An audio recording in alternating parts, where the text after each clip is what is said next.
또 속이 미식거렸어요. 그날 아침에도 저는 어김없이 속을 부여잡고 화장실로 향했습니다. 벌써 몇 달째였을까요? 명치 끝이 답답하고 음식을 넘기기만 하면 울렁거리는 증상에 시달렸죠. 처음에는 그저 나이 탓이겠거니 소화가 잘 안 돼서 그렇겠거니 생각했어요. 평생을 남편 뒷바라지하며 살아왔으니 몸이 좀 상하는 건 당연하다고 여겼죠. 저는 60대 가정주부입니다. 제 삶은 항상 남편을 중심으로 돌아갔어요. 아침에 눈을 뜨면 남편 밥상을 차리고 옷을 빨아 예쁘게 개어놓고 설거지를 하는 것이 제 일이었죠. 남편이 심부름이라도 시키면 후다닥 가서 해다 바치는 게 제 일상이었어요. 그림자처럼 남편의 뒤를 졸졸 따라다니는 삶이랄까요? 그게 당연한 줄 알았고 그렇게 살아야 하는 줄 알았습니다. 남편의 셔츠는 항상 각 잡힌 상태로 서랍 가장 오른쪽에, 양말은 색깔별로 분류해 돌돌 말아 서랍 가장 왼쪽에 넣는 것이 제 원칙이었죠. 남편은 한 번도 그 서랍을 열어볼 필요가 없었어요. 언제나 완벽하게 정리된 옷을 제가 꺼내 갖다 주면 되었으니까요. 저는 그런 제 자신이 자랑스럽기도 했습니다. 완벽한 아내이자 완벽한 가정부였죠. 하지만 요즘은 그 당연했던 일상조차 너무나 힘겹게 느껴졌습니다. 잦은 구토와 메스꺼움, 그리고 온몸을 짓누르는 듯한 피로감. 결국 딸아이의 성화에 못 이겨 병원을 찾았어요. 의사 선생님의 입에서 나온 말은 저를 망치로 얻어맞은 듯한 충격에 빠뜨렸습니다. 위암 사기이십니다. 귓가에 맴도는 그 말에 정신이 아득해졌어요. 암이라니, 제가 암이라니요. 그날부터 저는 암 환자가 되었습니다. 통원 치료를 시작했고 지독한 항암 치료를 받기 시작했죠. 항암 치료는 정말 상상 이상으로 괴로웠습니다. 온몸에 기운이 쭉 빠지고 머리카락은 한 움큼씩 빠졌어요. 무엇보다 속이 미식거리는 건 견디기 어려울 정도였습니다. 그런데도 남편은 변함이 없었습니다. 제가 항암 치료 후 침대에 쓰러져 있으면 여보, 내 양말 어딨어? 하고 부르기 일쑤였어요. 제가 힘없이 겨우 일어나 부엌으로 가면 오늘은 김치찌개가 먹고 싶네. 빨리 끓여줘. 하고 아무렇지도 않게 말했습니다. 저를 배려해주기는커녕 예전과 다름없이 저를 상전처럼 부렸죠. 오히려 제가 느려지고 예전처럼 원활하게 움직이지 못하니 남편은 화를 내기 시작했어요. 좀 빨리빨리 할 수 없어? 요즘 왜 이렇게 느려 터졌어? 윽박 지르는 남편의 목소리에 제 마음은 찢어지는 듯했습니다. 저도 잘하고 싶은데 몸이 제 마음대로 움직여주질 않으니 어떻게 해야 할지 막막했어요. 병마와 싸우는 것도 힘든데 남편의 저런 모습까지 감당해야 하다니. 매일 밤 침대에 누우면 눈물이 흘렀습니다. 저는 이제 어떻게 해야 할까요?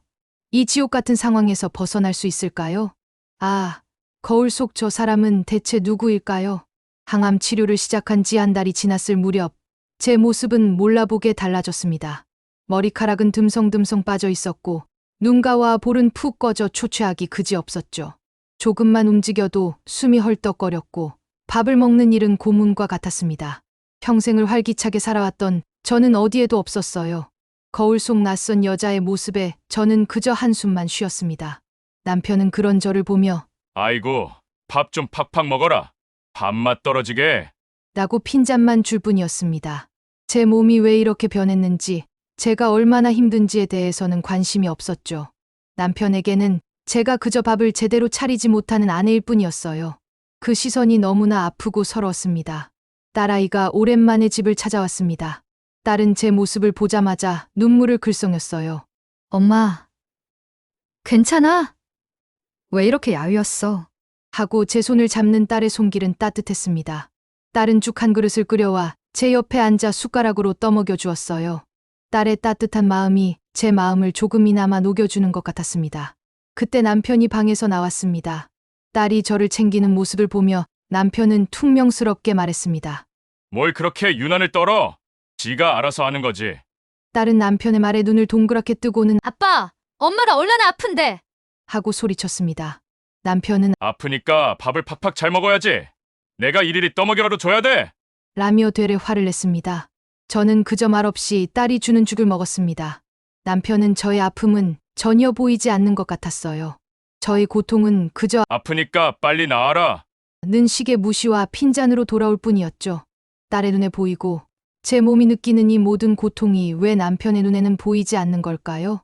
남편의 시선은 마치 제가 꾀병을 부리는 것처럼 저를 불편하게 만들었습니다. 저를 배려해주기는커녕 제 곁에서 저를 힘들게 하는 남편의 모습에 저는 깊은 절망감에 빠졌습니다.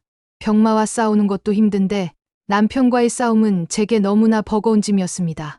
아빠, 엄마가 아픈데 왜 배려를 안 해줘? 엄마가 이렇게 힘든데. 딸은 결국 눈물을 터뜨렸습니다. 남편과 다투고 난 후에도 딸은 제 옆에 앉아 한참 동안 눈물을 흘렸죠. 딸의 눈물은 저를 향한 연민이었지만 동시에 그동안 말하지 못했던 분노의 표현처럼 느껴지기도 했습니다. 저는 딸의 어깨를 조용히 토닥였습니다. 제 고통은 늘 저 혼자만의 것이라 생각했는데 딸도 그 고통을 고스란히 지켜보고 있었구나. 딸의 눈물은 남편의 무심함이 저만의 착각이나 과민 반응이 아니었다는 것을 증명해주는 듯했습니다. 딸이 잠든 후 저는 혼자 밤늦도록 잠 못 이루고 생각에 잠겼습니다. 딸의 눈물은 내가 겪는 고통을 대신 말해주는 거였을까? 아니면 아빠 같은 남편에게 엄마처럼 살지 않겠다는 다짐이었을까? 저는 이 모든 상황이 너무나 혼란스러웠습니다. 문득 저의 지난 세월이 머릿속을 스쳐 지나갔습니다. 저는 결혼 후 단 한 번도 나를 위해 살아본 적이 없었어요. 남편이 좋아하는 음식을 만들었고 남편이 원하는 대로 집안을 꾸몄으며 남편의 말을 언제나 최우선으로 생각했습니다. 남편은 저희 삶에 없어서는 안 될 존재였죠. 저는 그저 남편의 하녀로서 이 병을 묵묵히 견디고 있는 건 아닐까 라는 섬뜩한 생각이 들었습니다.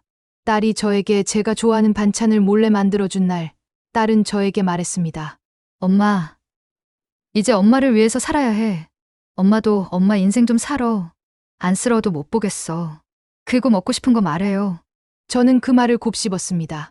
이 병은 저에게 남편의 그림자가 아닌 나로 돌아오라는 경고일까요? 남편을 위해 살아온 지난 세월이 결국 저희 병을 키운 것은 아닐까요? 더 이상 남편을 위해 희생하는 삶은 의미가 없다는 것을 깨달았습니다. 이제는 나 자신을 위해 살아야 한다고. 저는 비로소 마음속 깊은 곳에서 아주 작은 용기를 내보았습니다. 항암 치료는 저를 더욱 쇠약하게 만들었습니다. 몸에 힘이 없어 제대로 서 있기도 어려웠고 어지러움 때문에 거실을 걷는 것조차 조심스러웠죠.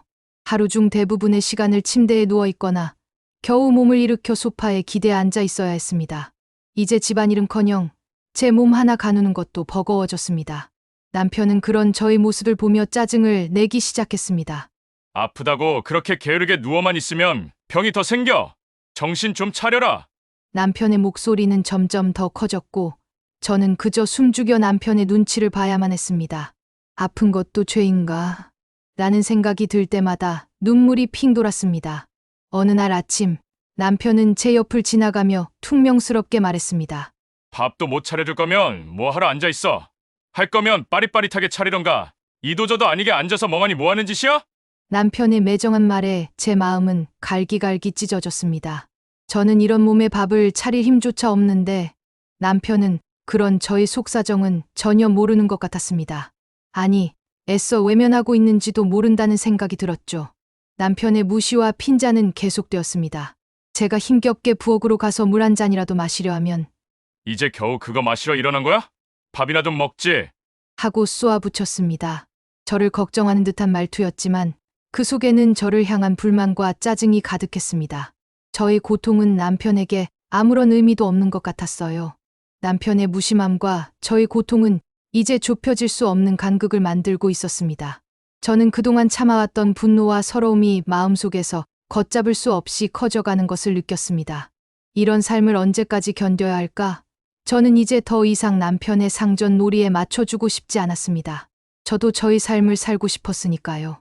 그리고 아픈 사람에게까지 이렇게 가혹하게 구는 건 너무하다는 생각이 들었습니다. 여보, 아침 차려줘. 남편의 목소리가 귀에 박혔습니다. 평소와 다름없는 일상적인 한마디였죠. 그러나 오늘만큼은 그 말이 제게 비수가 되어 꽂혔습니다.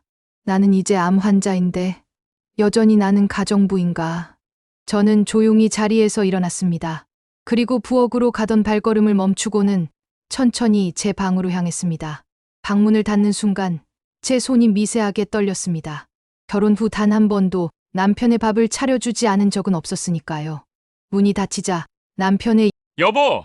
하는 짜증 섞인 목소리가 들려왔습니다. 저는 그 목소리를 애써 외면하며 침대에 누웠습니다.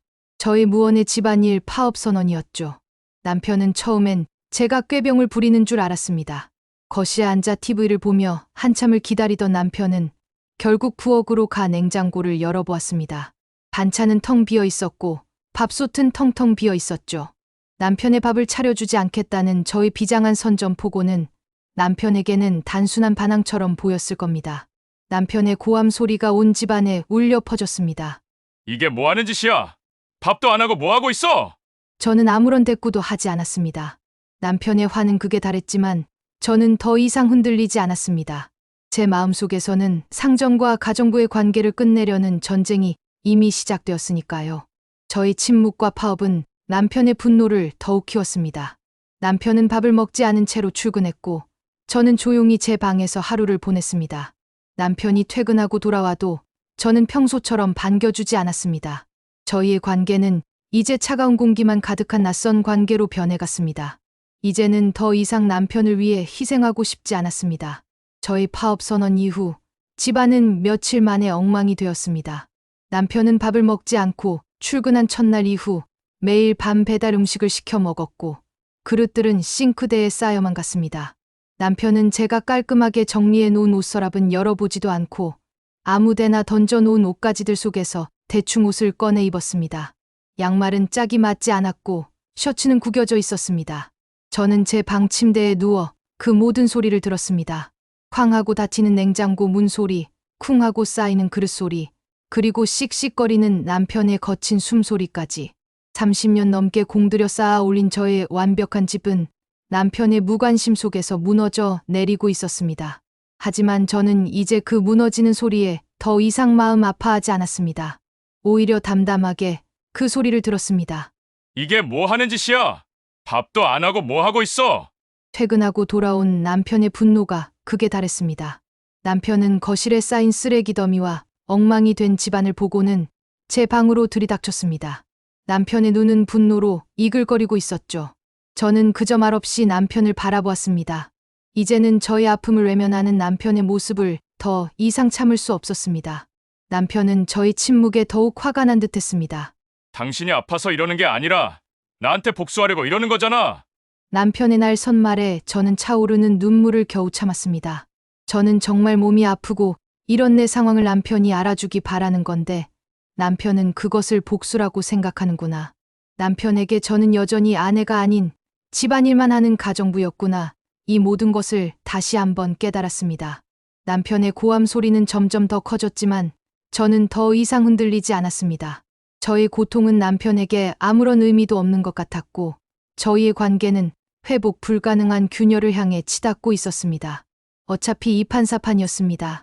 더 이상 집안일을 완벽하게 할 기운도 남아있지도 않았지만 아픈 환자인 나에게 이렇게 가혹하게 구는 남편을 향해서 그 어떤 것도 하고 싶지 않았습니다. 당신 도대체 나한테 왜 이러는 거야? 집안꼴 이렇게 놔둘 거야? 남편은 끝내 제 방으로 들이닥쳐 소리쳤습니다. 며칠 동안 이어져 온 저의 집안일 파업은 남편에게는 처음 겪는 일이라 굉장히 화가 나고 당황했던 모양입니다.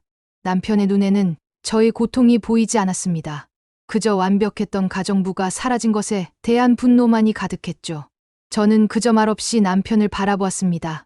남편의 날 선말에 제 마음은 찢어질 듯 아팠습니다.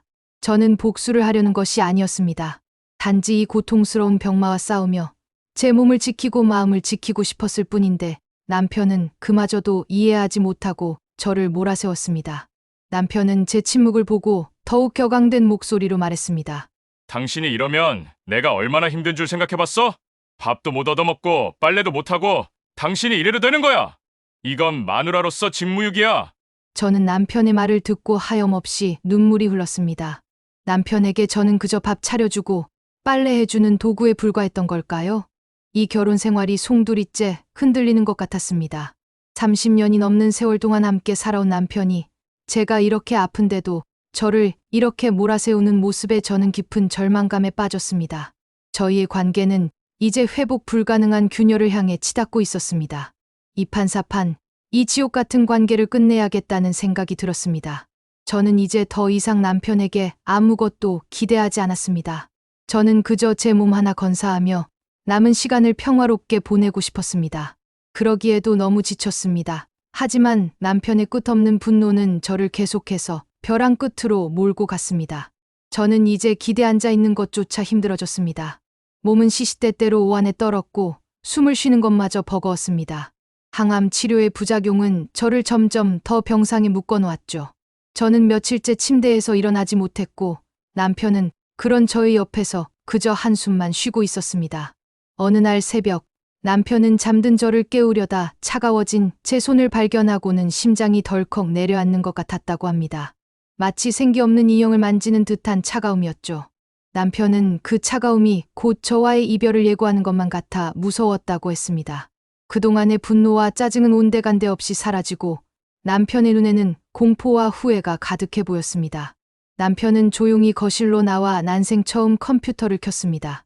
익숙한 TV가 아닌 검색창에 서툰 독수리 탑업으로 위암 사기 증상, 항암 치료 부작용을 검색하기 시작했죠.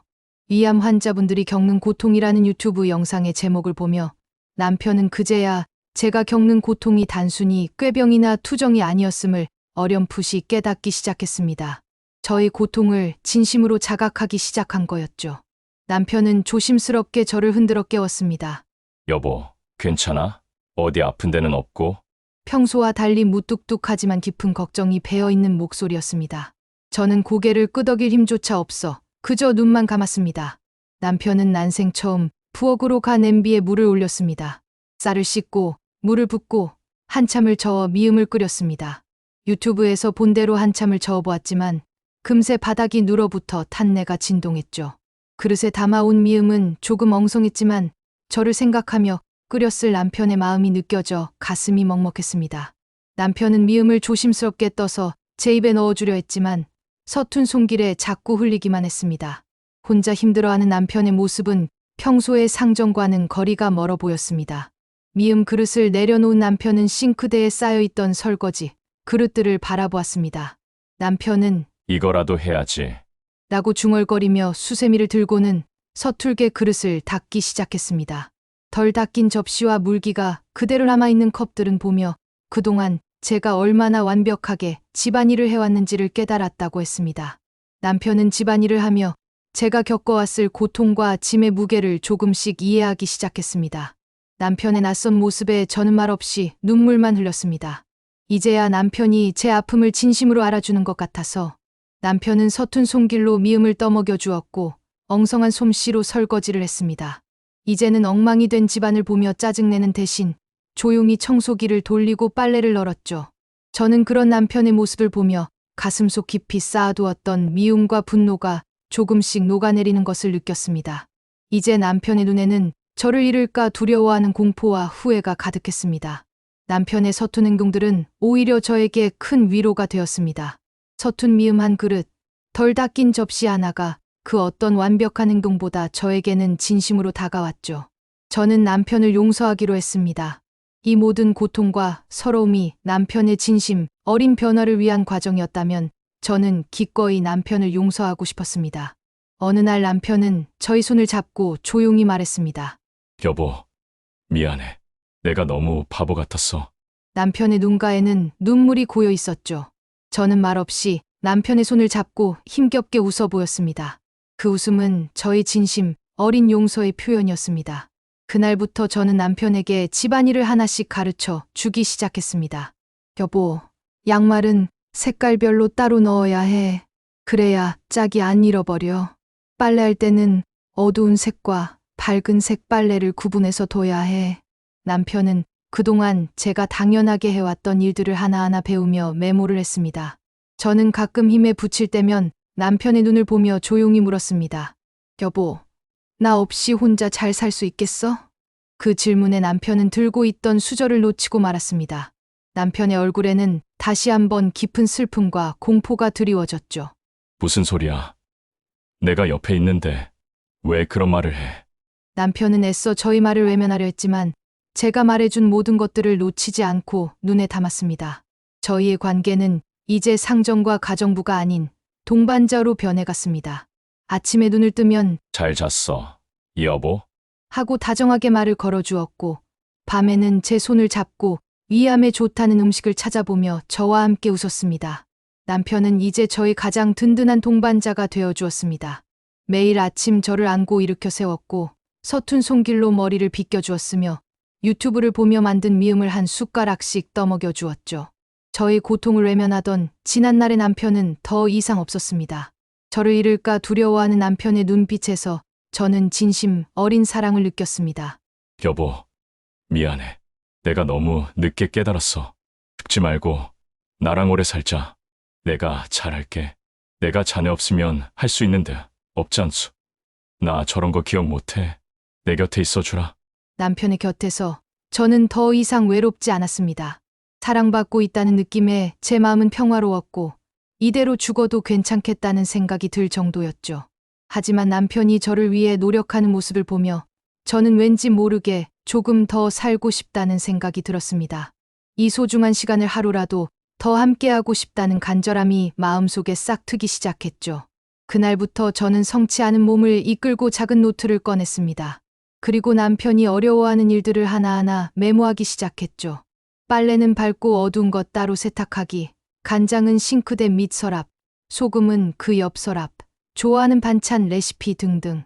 남편이 제가 없는 세상에서도 헤매지 않도록 저희 손길이 닿았던 모든 것을 기록했습니다. 남편은 제가 무언가를 적고 있는 모습을 보며 눈물을 훔치곤 했습니다. 남편 역시 각자의 방법으로 이별을 준비하는 것 같았죠. 하지만 저는 더 이상 슬프지 않았습니다. 남편의 서툰 손길과 사랑을 담은 미음 한 숟가락, 그리고 제가 남긴 메모 하나하나가 저희의 사랑을 다시 한번 확인시켜 주었으니까요. 어느 화창한 날, 남편은 저를 데리고 멀지 않은 바닷가로 향했습니다. 휠체어에 앉아 노을 지는 바다를 바라보니 잊고 지냈던 연애 시절의 추억들이 떠올랐습니다. 저희가 처음 만났던 바다, 처음 손을 잡았던 순간들이 주마등처럼 스쳐 지나갔죠. 남편은 제 손을 잡고 조용히 말했습니다.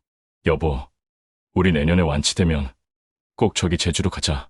당신이 좋아하는 해산물 잔뜩 먹고 바다 보면서 맛있는 커피도 마시고 내가 운전할게. 남편의 말에 저는 고개를 끄덕였습니다. 따스한 노을빛이 저희를 감쌌고 저는 남편의 눈가에 맺힌 눈물을 보았습니다. 저의 고통이 남편의 진심을 깨우는 아픈 과정이었지만 이제 저희는 다시 함께 희망을 이야기하고 있었습니다. 위암 사기라는 무거운 병마와 싸워야 하지만 사랑하는 사람과 함께라면 어떤 고통도 이겨낼 수 있을 것이라는 확신이 들었습니다. 제 이야기를 들어주셔서 감사합니다.